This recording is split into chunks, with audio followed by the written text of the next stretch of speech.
I had read about the high incidence of Indigenous incarceration long before I ever went to law school, and it really irritated me. That was a running sore, and I was determined that they should never go to jail. And I, really worked my insides out to ensure that didn't happen. I always talk about going to university and getting that piece of paper and the opportunities and the doors that can open for you.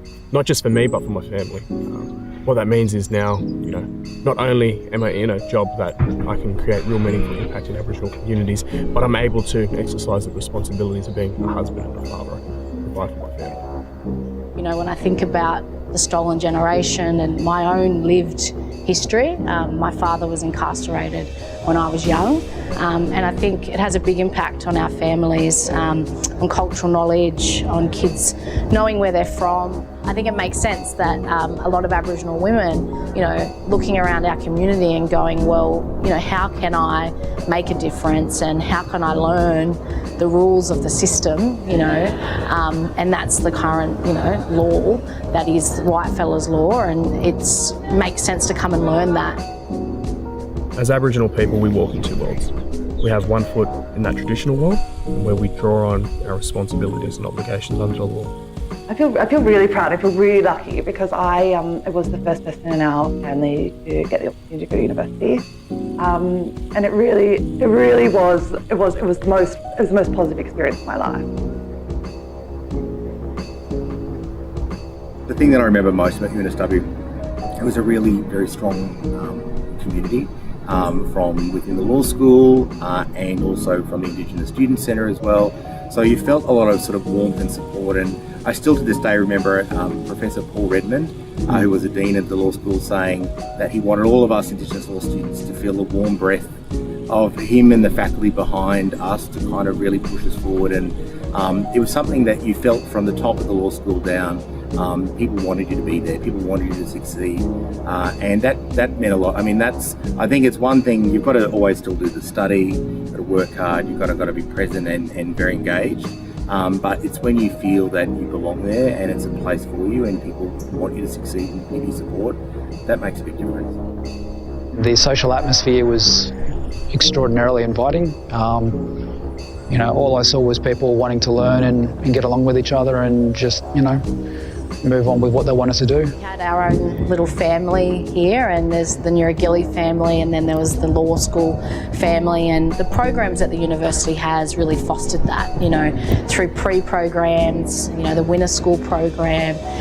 So you spend such a really long time with each other, and, we're constantly, looking to each other to come up with solutions. And then, we had the great kind of cohort that came before us, like Terry Janke and, just these amazing, strong women. And people forget that it was one of the first, if not the first, law school to have a specialised Indigenous legal issues course. And nearly every law school has one now, but they led the way, and certainly as a student, knowing that there was that focus within subjects and subjects that I could relate to, made it a much more useful experience. Your opinions are valued, and you just need to find your voice, and don't be afraid to let your voice come out and share it with the world. I had some unfortunate business whilst I was studying, and Jenny was a great support during that time, and really that actually kept me at university. Otherwise I don't know that I would have finished my degree, so I'll be forever thankful to both Jenny and to Nuragili.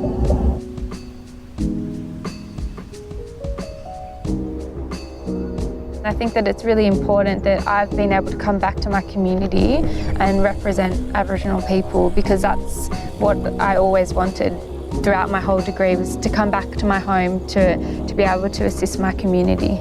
Nearly all my work is with Aboriginal land councils or Aboriginal communities. I don't think I would have persevered with law if I didn't have that. There's a fairly large part of society that doesn't, when they talk about Aboriginal people, they've never met anybody that's Aboriginal. They don't know about any of the issues in Aboriginal society. I think coming from a background where you know what disadvantage means, you know what intergenerational trauma looks like. There's a whole range of things that come with that you can't just read out of a textbook or learn.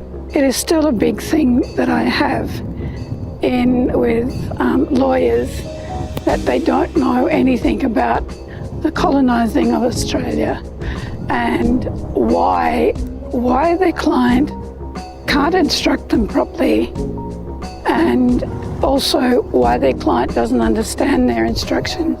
And then I started up my own firm about in 2000, so almost 5 years after I graduated, I had my own firm, which I couldn't believe would happen. I guess at the time I felt that Indigenous people should be creating their own things, setting up their own businesses, and I was advising them on that. And I thought, well, I better walk the talk.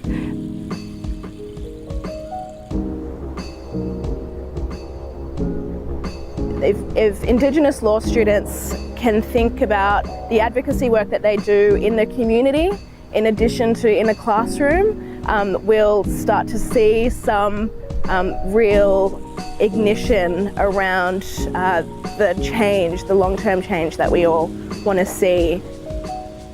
I guess the goal is to have Indigenous people appropriately represented in all industries, at all levels. I fundamentally do believe in self-determination, and if we have to work in a space where we're interacting with government bodies and structures that already exist, the only way that we can decide our own destiny is if it is us sitting around those tables and us having control over those discussions and the outcomes that then flow from them. Given the high incarceration of First Nations people in New South Wales, something seriously needs to change. What we are doing right now is not working. It's only locking more of our people up. So we need to redesign the system. We need to divert our people from the justice system, and we need to have greater emphasis on the rehabilitation of our mob. Educational disadvantage and graduate deficit is something that I know it's at the forefront of UNSW's mind. I know not only do they want to make sure they get kids into the course, they really want to, they're working hard to make sure they graduate, and there's a whole group of people working out, well, how do we, once they're out, how do we try and set them on a pathway? I guess the words of wisdom that I would have for future students would be, you know, a law degree is quite a lot of work, but stick in there, ask for support, go to class, do your assignment. I think the first place for any young Aboriginal person, and this is something that I had to learn myself, is that the first step in achieving anything is believing in yourself. Our people are resilient. Our people have been here since the beginning of time, and we've overcome so many obstacles, challenges and barriers. And now there's opportunities for us to take that. So don't shy away from that. You know, hold that when you walk into university, and be staunch about it. 100 achieving, the reason we eternally dreaming. Listen, I said 100 achieving, it's one for everyone to believe in. And listen now, yo, I said 100 achieving, for every set of lungs that are breathing. 100 achieving, it's one for everyone to believe in.